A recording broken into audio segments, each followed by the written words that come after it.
시청자 여러분 안녕하세요. 김동수입니다. 이 시간에는요 전세 사기 피해자에 관련된 내용으로 여러분들에게 전해드리겠습니다.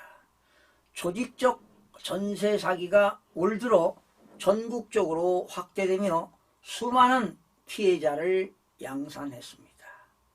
보증금이 고점을 찍었던 2021년 하반기 체결한 전세 계약이 곧 만료됨에 따라 집주인이 전세금을 돌려주지 못하는 역전세난이 더욱 심화될 것으로 예상되고 있습니다. 이런 가운데 국토교통부는 전세 사기 피해자 지원 및 주거 안정에 관한 특별법 시행 이후 전세 사기 피해자들의 요구사항을 수렴하여 사각지대를 해소하고 추가 지원이 이루어질 수 있도록 전세 사기 피해자 지원 보완 방안을 발표하였습니다. 특별법이 시행 6월 1일부터 시행됐죠. 지금 4개월이 지났는데요.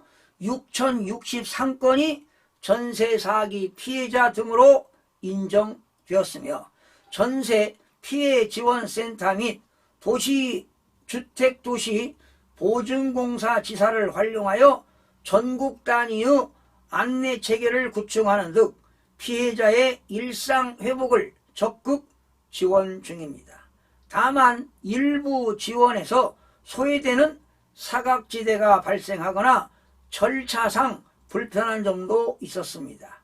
이에 관계기관과 협의를 거쳐 보완 방안을 마련하였습니다. 이자 부담이 줄어들도록 저리 대환대출 요건을 완화합니다. 지난 5월부터 기존 전셋집에서 계속 거주가 불가피한 전세 사기 피해자의 이자 부담을 완화하기 위해 1%에서 2%대의 저리 대환대출을 지원 중이지만 대출 요건이 엄격해 일부 피해자가 지원 대상에서 배제되는 일이 발생했습니다.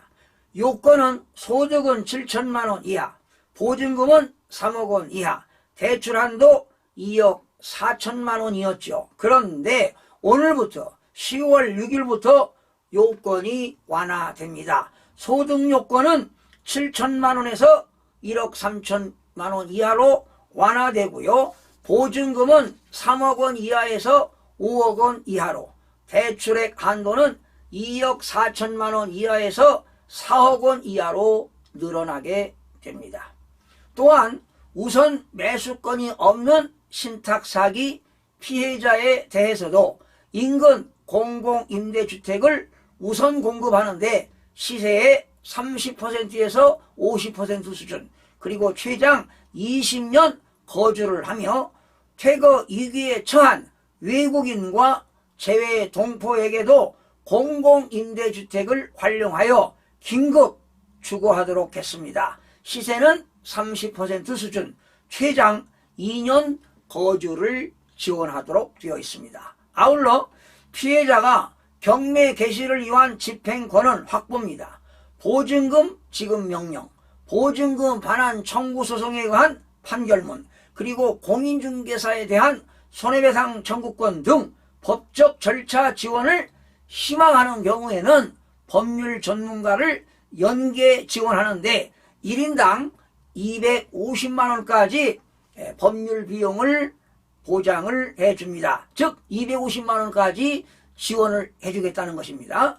그 외 소송 수행에 필요한 인지대라든가 송달료, 기타 실비 등은 신청인이 부담해야 합니다. 특히 사망 임대인의 상속 절차가 완료되지 않더라도 피해자가 경매 등 후속 절차를 원활하게 진행할 수 있도록 정기 공고를 통해 피해자를 모집하여 상속재산 관리인 선임, 심판 청구 절차 비용을 지원하게 됩니다. 그러나 그 외 심판 청구에 필요한 인지대라든가 송달료, 기타 실비 등은 당연히 신청인이 부담하도록 했습니다.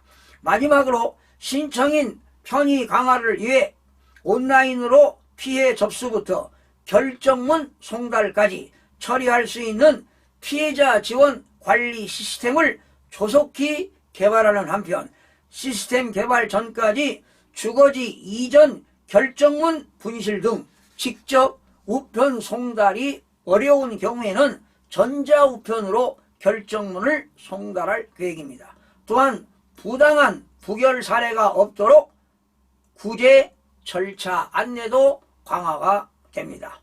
박병석 전세사기 피해 지원단장은 전세사기 피해자의 조속한 피해 회복을 위해 앞으로도 신속히 피해자를 결정하는 한편 지원 방안을 지속 보완해 나가겠다고 밝혔습니다.